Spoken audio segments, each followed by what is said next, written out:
What if every Pokemon you knew had a different design and typing? Well, that's exactly what Pokemon Ephemerald sets out to do.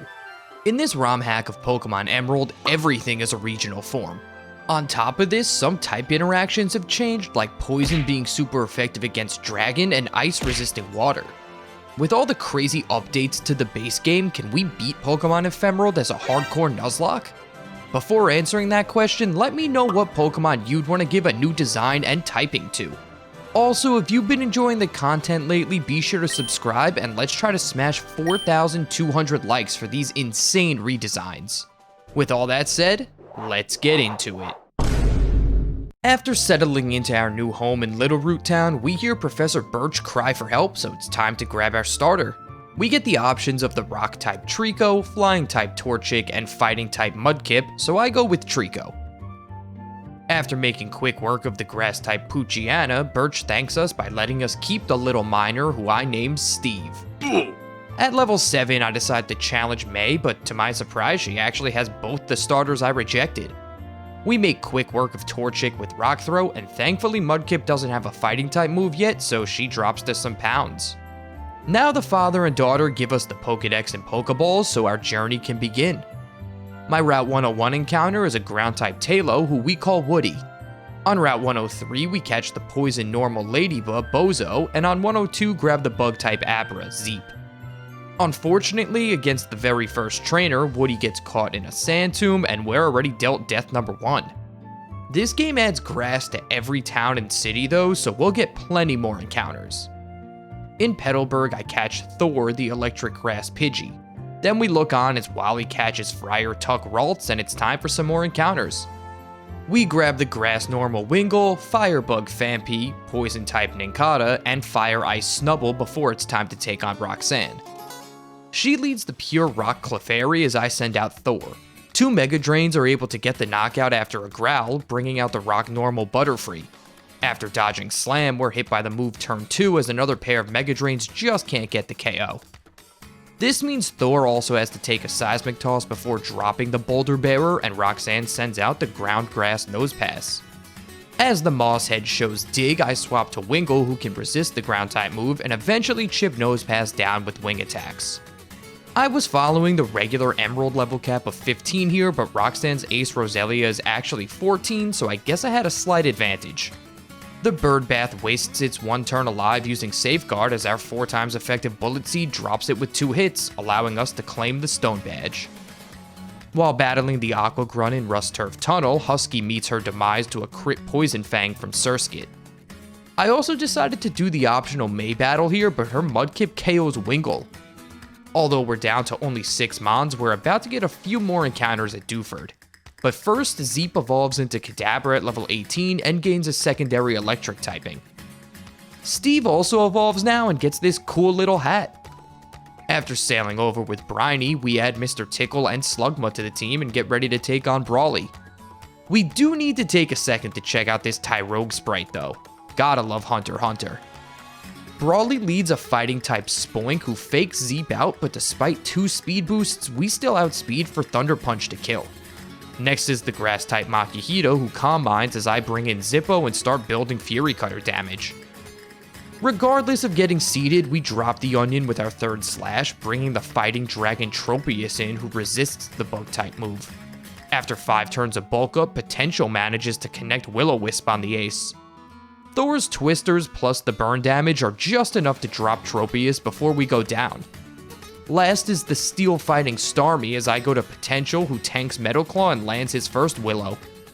Now I can go to Zippo to eat the not very effective Karate Chops and finish the Kunai off with some Fire Spins, earning us the Knuckle Badge. Now we hand Steven his letter, grab Steel Wing, and head off for Slateport. On Route 109 we fish up a Zigzagoon, as you normally do, and in the city we catch Pineco, I think. In the museum, we meet up with Captain Stern to give him the Devon goods, but then we're ambushed by Archie and a Grunt. We actually battle the leader here, who Steel Ghost Carvanha drops to Zippo's Fire Spins.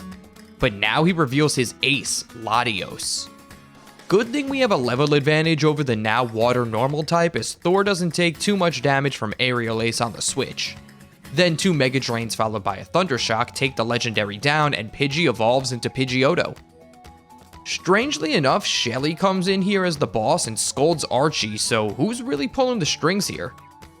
With Team Aqua taken care of, we catch a Makihita and evolve Bozo into Ladian before it's time to take on May. Her Combuskin survives one Rock Throw to nail Steve with Steel Wing before going down, and as Pidgeotto comes in, I send out the specially defensive Bozo who doesn't take much from Shockwave. A crit Sludge one-shots the Thunderbird, and against the Psychic Broom Oddish, I let Zippo fire off a Signal Beam. Thor switches into a Confuse Ray from the Pure Water Absol, and after hitting himself, gets attracted.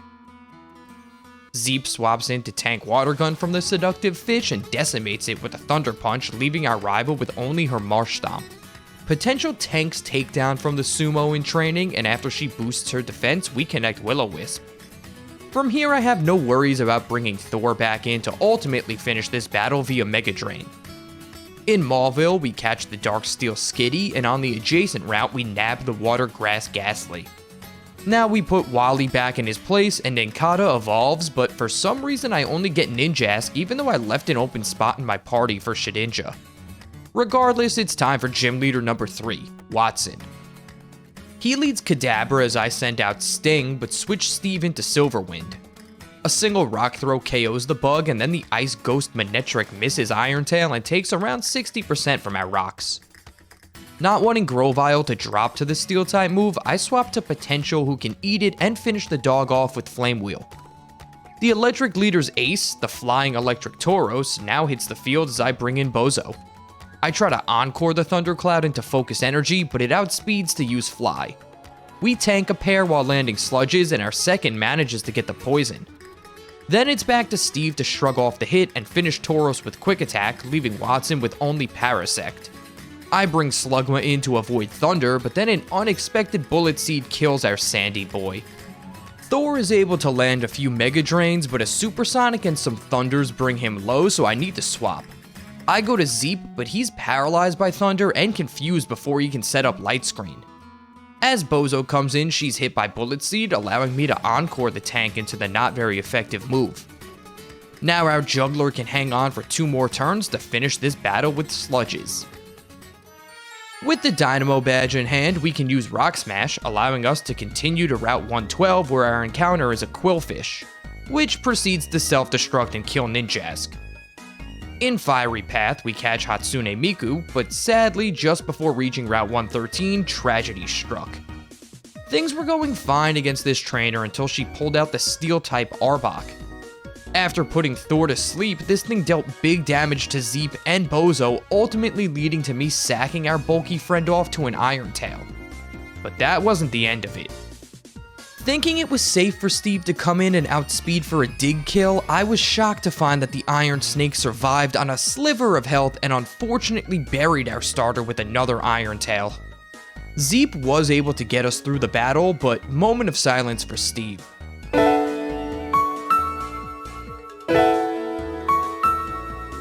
I boost some levels here as Ghastly evolves into Haunter at level 27, along with Zippo evolving into Donphan and Zigzagoon becoming Linoon, the Water Ghost type. On 113, I catch this Ball of Yarn, our Fall Arbor encounter is Nosepass, 114 is the Electric type Zangoose, and Meteor Falls is this Rock type Yanma. After Archie scares the Magma Grunts out of the cave, we give chase to Mount Chimney where Hatsune sadly drops to a crit bite plus liquid ooze damage resulting from a Leech Seed that Moss had set up. Mr. Tickle finally joins the team as it's time to square off against the Magma leader for the first time. His lead is the Darksteel Delcatty as I send out our long-armed buddy. We're tormented but can still get 2 tickles off before dropping to Crunch. The defense drops mean that Mosshead can come in, and after taking 50% from Crunch, KO the evil cat with Rock Smash. Next is the Fire Electric Tentacool who hits us with Ember before fainting to dig, but now it's time for Latias. I let Dogfish tank Flame Wheel, but then we miss Muddy Water and get attracted. Cyclops gets some chip here with Water Gun, but thanks to Calm Mind, Flame Wheel is a 2-shot on our Electric type. Back to Linoon, we see Muddy Water still does decent damage through +2 special defense, but a Citrus Berry and an Attract mean I'm swapping again. Combine number 3 is used as Haley hits the field, and 2 hits of the physical air cutter, one of which crits, brings the legendary down to the red before our Comet is knocked out by Flame Wheels. These sacks set up our Muddy Water kill with Linoon, who was still forced to take one more fiery wheel as he came in. Maxie's last mon is the Dragon Rock Bayleaf, and after missing another filthy wave, we need to swap into Solar Beam. Bloon synthesizes back to full health as the starter double teams, but we fend off an onslaught of ancient powers and solar beams, including a few crits, to eventually finish this battle with Mega Drain spam. Although we've recovered the meteorite, my team is in terrible shape for Flannery, and our jagged pass encounter of the ice-type Mankey won't be much help. Neither will our Lava Ridge encounter, the grass-type Margarita Jigglypuff. Things go from bad to worse as we lose both Thor and Stitch in a mandatory double battle, both to Bellsprout's fire punches. I then proceed to lose Linoon, Pineco, Kadabra, Donphan, and Nosepass to another double battle, making Haunter the only survivor. This means our only other team members are Hirayama the grass type, Skitty the dark steel type, Jigglypuff the grass type, and Primeape the ice type to take on the fire type gym leader. I think it goes without saying that the run would end here, but that wouldn't be good content, would it? So for the sake of seeing the rest of this game, I'll be using save states to get through this fight. Deal with it. We open by landing Sing on Victory Bell and water gunning the Chili Pepper into the ground before it can wake up. Next is Donphan, who gets the same treatment, only taking one water gun to knock out thanks to a crit. Although the sun is up, I try to one-shot Raichu with a 4 times effective water gun as we dodge overheat. After only doing 50%, I swap Skitty in to take a hit, but the Furnace's Whiter brings it back to neutral special attack. Now we also let Jigglypuff go down in order to bait a quick attack so Haunter can get the KO. Against Jinx, I land a Sing and Synthesis, but this time Water Gun only does about a quarter in the sun. As Jinx wakes up, I need to sack another Mon, so say goodbye to Hirayama. After another Sing, we get a 2-turn sleep, but thanks to leftovers, Jinx is able to survive 3 water guns in order to wake up and land a Tract. This means I have to swap to Primeape, but the Succubus actually uses Feint Attack, so we survive. Now we outspeed for an Ice Punch kill, and Flannery's last Pokemon Torkoal is actually Electric Dragon, not Fire. It just takes a single Ice Punch to drop the turtle and finish this battle, so we'll be continuing the run with this army of 2. With the Go Goggles in hand, we can grab a few more encounters in the Ground Normal Anorith and Fire Rock Trapinch, both of whom are dropped by Norman's gym trainers. So now the question is, can our 2 soldiers take on the 5th gym leader? He leads Sudowoodo, whose Intimidate is useless against Monkey. Now it's time for the Ice Ball Gambit. After a failed counter and a facade, we get the first KO. Hitmontop gets outsped and dropped by our second to last Boulder of Ice, and Sandslash is destroyed by the 5th. Against the Psychic Normal Lantern, our Ice Punch gets a freeze, but Shedskin quickly kills the hype. We do, however, finish the Jester, taking a Psychic in the process, but now Norman is down to his last Mon, the Dragon Flying Slacking. I couldn't have asked for a better last opponent, as Primeape completes his sweep of the normal gym with one last Ice Punch, opening the rest of the region up to a lot more encounters. Realizing I never got my Verdanturf catch, I go back and get myself the Ground-type Spinarak, who immediately evolves into Ariados. In Wanda's house, we find this odd triangle that turns out to be Celebi. I don't use legendaries in runs, so sadly we won't be catching this, but I thought it was such a cool design. Heading east from Dewford, we catch the Water-type Miltank on Route 107, a Poison Water Hoot on 108, and a Ground-type Grimer in the Abandoned Ship. Now we evolve Flint the Hoot into Noctowl, then get a new Mauville encounter, Spock the Steel Electric Porygon. I saved my 118 encounter for the stronger side of the route, and it pays off as we get the Fire-type Seviper.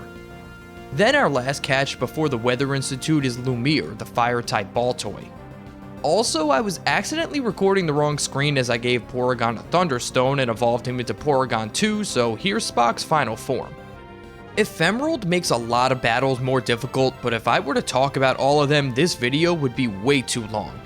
Just know that against Shelly, we lose Swirl to a Crabhammer from Swalot. The cast form you'd normally get as thanks is now a Dark Ghost Venomoth I named Polyphemus.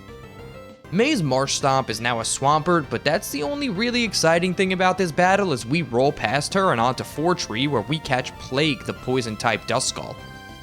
Funny enough, before we even get the Devon Scope from Steven, our Route 120 encounter just ends up being a Kecleon.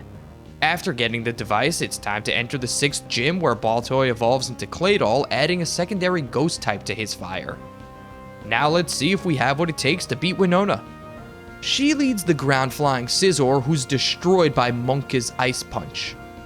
As the rock-flying Medicham comes in, I swap to Floaties, who's extremely defensive, eating 2 rock slides and yawning the Gargoyle before milk drinking. After a pair of Bubble Beams get the knockout, this Whalmer-esque Fortress hits the field.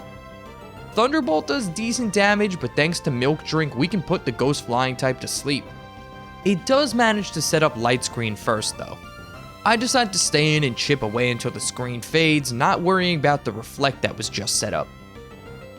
Now I can get Spock in for a Shockwave KO, and the Flying Master's ace Nidoking comes out to play. This Steel Flying Archangel reveals Sacred Fire, doing just about 50% to our Enterprise and burning him. Our retaliatory Shockwave does 70% back, but now I need to swap, having Lumiere as the perfect answer. The Living Candle connects Fire Blast for the kill, leaving Winona with only the Dark-type Altaria.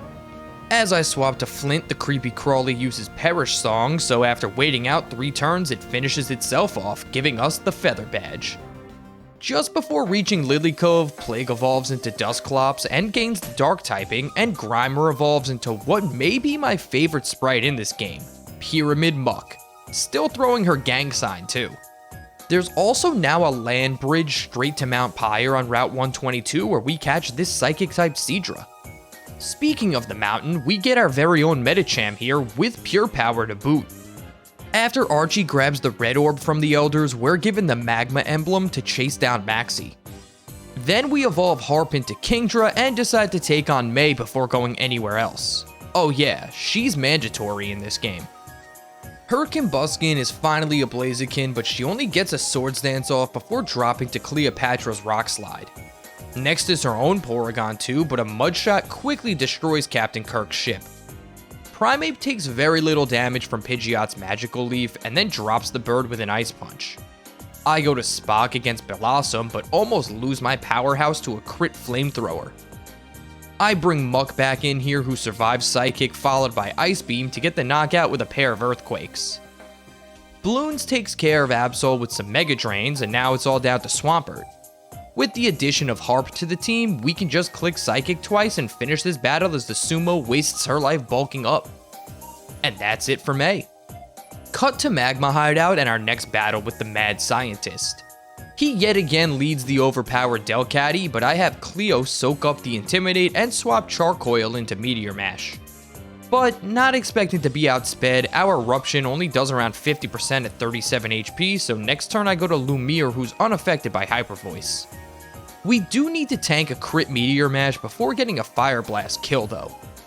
I wasn't expecting the Grass Rock Camerupt to survive Fire Blast in the sun, so unfortunately Ancient Power spells the end for our Claydol.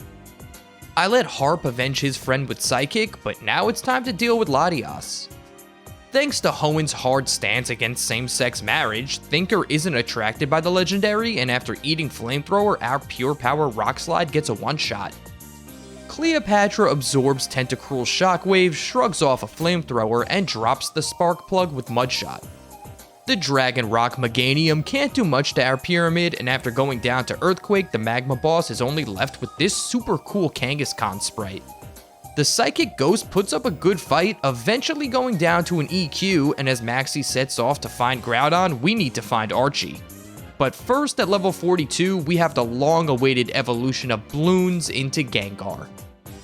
You all know what happens here. Submarine gets stolen, Admin Matt stalls us, sadly killing Charcoil, and now we take a pit stop in Moss Deep. On the way, I add Waterworks, the Dark Water Lunatone, to the team, along with Sneck, the Ice Grass Marowak, bringing us to the always treacherous Tate and Liza. They lead a Psychic Ice Skarmory and their very own Lunatone against Polyphemus and Cleopatra. A crit crunch does Skarmory in, and good thing I swapped Spock into the oncoming Water Spout. Confusion does half to the Poison Electric Omastar, and after Porygon falls below half health, we hit a big Shockwave into Lunatone. Next turn, we take the Fossil out and see the Crying Twins as Solrock hits the field. Bloons finishes Lunatone with Leaf Blade as I bring Harp in to face off against the Water Normal Sun and the freshly sent out Poison Psychic Magneton. A Leaf Blade paired with a crit Bonemerang take the opposition down, leaving the leaders with only the Psychic Steel Vileplume. Water Pulse, which is base 90 in this game, comes up just short of the kill in the rain, but Harp backs his buddy up with one last Bonemerang for the Mind Badge. Before continuing our hunt for Archie, we need to help Steven with Team Magma in the Space Center. Muck does most of the heavy lifting here, and Steven's Nidoqueen and King actually serve as a good distraction, allowing us to keep our team of 3 alive through this fight. As thanks, the ex-champion hands us the HM for Dive, which allows us to travel to Sootopolis and catch the Ghost Normal Gardevoir, along with the Steel Ghost Sharpedo underwater. Speaking of underwater, we finally catch up to Archie at the Seafloor Cavern. The swashbuckler Sharpedo almost KOs Waterworks with Brick Break, but luckily we hang on, and thanks to its incredibly low defense plus rain, the spider monster drops to Dive. I go to Bloons against the Steel Ground Crobat, living through Brick Break and Slash to one-shot with Water Pulse. Next we see a super cool Bug-type Aggron who high jump kicks Thinker on the switch. After taking about half, we Rock Slide but actually don't get the knockout. Good thing we flinched him. One more gets the kill, and then the Fire Water Glalie hits the field. Harp is hit for half his health by Water Pulse, but a crit Bonemerang answers back, evaporating the Smoke Ball before it could cut our strings. This of course brings out Latios, and gambling on a Water-type move, I bring Gengar back in, whose Water Absorb comes in clutch. I make a bad Synthesis play here, causing Spock to tank Facade and Water Pulse, doing half the Legend's health with Shockwave before getting another heal on Bloons. This time I go straight for Leaf Blade, getting the knockout, and all Archie is left with is his Steel Rock Piloswine. Leaf Blade does 60%, and after fighting his way through an Ancient Power, Gengar finishes this battle, officially thwarting Team Aqua's ambitions. As Archie enrages Kyogre, Maxie actually has the nerve to scold him, and of course it's our job to clean this mess up. So after watching Groudon and Kyogre fight, we wake up their dad to tell them to knock it off. We also catch Chemical X the Magneton in the Cave of Origin, the normal type Hitmontop on Route 128, and a Poison Ice Blastoise in Shoal Cave before finally challenging Juan for our 8th gym badge. He leads Miltank, but Gengar easily clears it with a Leaf Blade. Steelix drops to the same, and against the water-flying Weezing, I bring Spock in to Shockwave. Next is the leader's very own Gengar, who's taken care of by a Sneck Blizzard followed by Porygon Shockwave.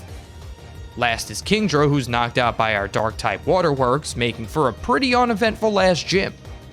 Before entering Victory Road, there's actually a second cave where you can find Suicune, Entei, Raikou, and Jirachi, whose sprites are based on the Fire Emblem Three Houses characters Dimitri, Edelgard, Claude, and Sothis. Now for our last encounter of the run, we get the bug-flying Feraligatr. Wally's been waiting all game for this fight, so let's see what he's packing. Our newest addition, Volcagator, hits a big Signal Beam against Ursaring, and after taking half from Dragon Claw, she kills with one more. Next is the Bug Ice Dragonite, so I go to Spock, who resists both stabs. After Steel Wing does big damage, Wally recalls the Mon and swaps in the Fire Steel Flygon, who quad resists. Cleopatra disposes of the fiery android with Earthquake and the electric Blissey with Mudshot, but then I find out the hard way that the bug Steel Gligar has Levitate. Spock barrels through some Silver Winds to get the knockout with Shockwaves, then finishes what he started on Dragonite with one more Steel Wing. Last up is the sickly kid from Petalburg's starter, Gardevoir. The normal Ghost doesn't pose much of a threat as Gengar is able to take him down, giving us a deathless Wally fight. Now at the Elite Four, and wait, what happened to all my Mons? Well, you see, Ephemerald turns Victory Road into a gauntlet where you need to fight every gym leader and battle Frontier Brain to make it out. The most heartbreaking loss was probably watching Cleopatra go down to Pyramid King Brandon's Kingler. Such irony. But Tate and Liza were an absolute massacre, with Spock making it out on 1 HP and Plague being the only other survivor from that battle. There were some cool sprites in these fights, like Hitmonchan straight up being Piccolo, this poison bug Lapras, and this crazy rock fighting Snorlax. But now it's pretty slim pickings for the league, and I land on a final team of Rock the Hitmontop, Spock and Waterworks, who need no introduction, Flint, our Poison Water Noctowl, Sneck the Marowak, and Rig, the Poison Rock Sea King, who I didn't even bother to mention when we caught her. At level 62, this ragtag bunch steps up to face their first challenge, Sydney. Although he's no longer a fighting type, this is where Hitmontop will shine. We start by swords dancing as the Dragon Dark Executor double teams. Getting to +2 attack is huge since we'll be using superpower, which lowers that stat with each hit. Sydney recognizes he's in danger now because he goes right to his Ace Venusaur to intimidate us back to neutral attack. But Rock has the ability Hustle, so superpower number 2 has no trouble getting another knockout. After missing against Hisoka, I need to swap and make a good play as Waterworks is unaffected by the incoming Psycho boost. We outspeed for a Water Spout as the Deadly Clown uses another Psycho boost, so we pick up the KO next turn with a Surf. Rig is able to take Tentacruel out with a pair of Ancient Powers, only being hit by Thunder for minimal damage in the process. The Ice Dark Machamp takes over half from the same, but after landing Hypnosis, I go to Spock to finish the Frozen Fighter with Steel Wing. Last is Absol, who does nothing as 2 Shockwaves give us win number 1. Only 4 to go. Phoebe is an absolutely nightmarish double battle in this game, leading the Bug Ghost Espeon and Ghost fighting Umbreon. I start by targeting the Bug down with Rig's Ancient Power and Flint's Feint Attack, but the former does take a Shadow Ball before we get the knockout. The Ghost Ground Jolteon is next up as Umbreon glares Noctowl. A damageless turn happens as I swap Rig into Rock, who gets paralyzed, Jolteon bulks up, and Flint dives underwater. I pivot again to Sneck, who's hit by Aerial Ace, but at least her Rough Skin gets a little chip. The ground type bulks up again, and our dive connects for about 80%, bringing it into kill range. At +2, Shadow Ball almost one-shots Flint, but she just holds on. Aerial Ace comes out again, but Marowak ignores the fighter to drop Jolteon with Giga Drain, and our Owl takes to the water yet again. This turn, both evolutions miss their attacks as Giga Drain does 50% to the Rock Ghost Flareon, but Flint gets fully paralyzed when she could have gone in for the kill. I accept that Noctowl is going to go down here, but Flareon also crits Strength on Lunatone as she switches in. At least Sneck's Leaf Blade is enough to avenge her friend. I bring Rock back to nullify another glare, and as we set up Leech Seed, we're hit with Poison Tail by the weak Dusclops. E-Speed does good damage to the Fart Cloud, and we do a little more chip on Umbreon with Leaf Blade, who hits a weak Aerial Ace on Rock, but Dusclops crits his next Poison Tail, almost killing Marowak.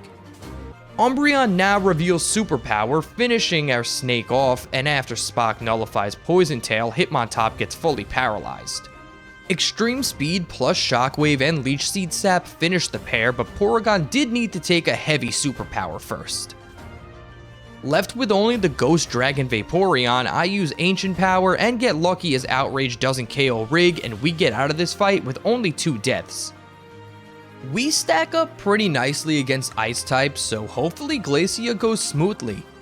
Spock starts by setting up an Iron Defense and one-shotting Manectric with Steel Wing, who only spammed Combined.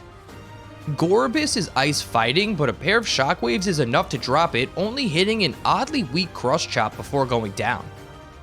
Walrein is pure normal, and even at +4 defense, I don't want to take a quad effective dig, so I swap into Rock, who's barely hurt by the move.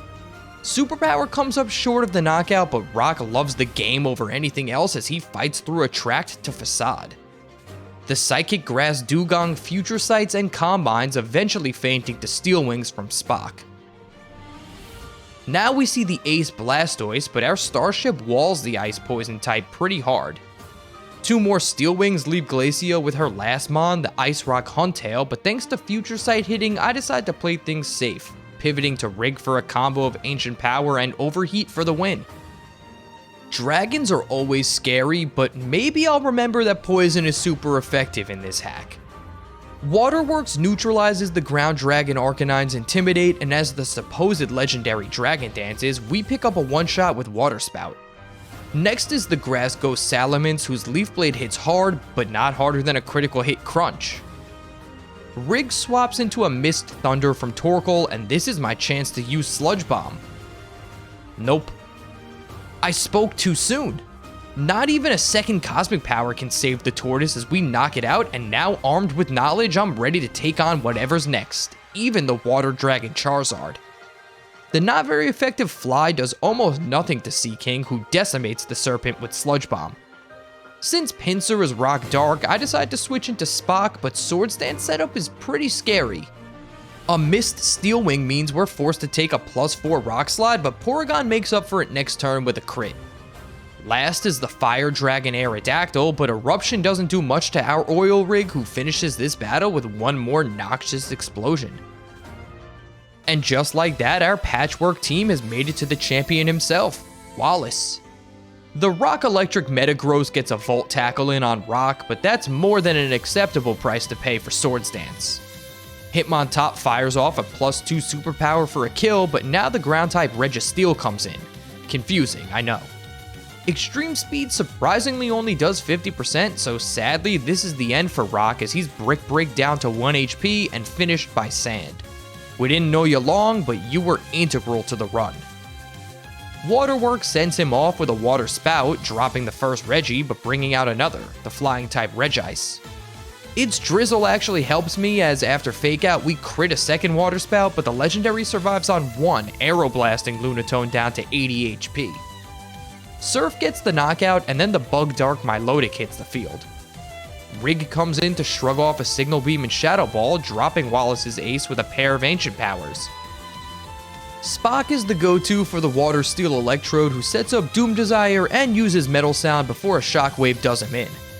Last is the Fire-type Regirock, who doesn't take much from Shockwave, and naturally a Sun-boosted Fire Blast destroys Spock. I now let Waterworks take the damage from Doom Desire, planning to sack her and finish things with Rig, but a missed disable from the Igneous Rock means she can actually finish things with a pair of Crunches. And with that, we've beaten a semi-hardcore Nuzlocke of Pokemon Ephemerald. I love games that change Pokemon's sprites, typings, abilities, and movesets. It almost feels like playing a randomizer, but with the added bonus of cool visuals. This game was also more difficult than I expected it to be, and I'm still mourning the over 1 full box of deaths I incurred throughout this playthrough. If you enjoyed this video, be sure to smash that like button and subscribe so you don't miss out on the next one. Thanks so much for watching, and I'll see you next time.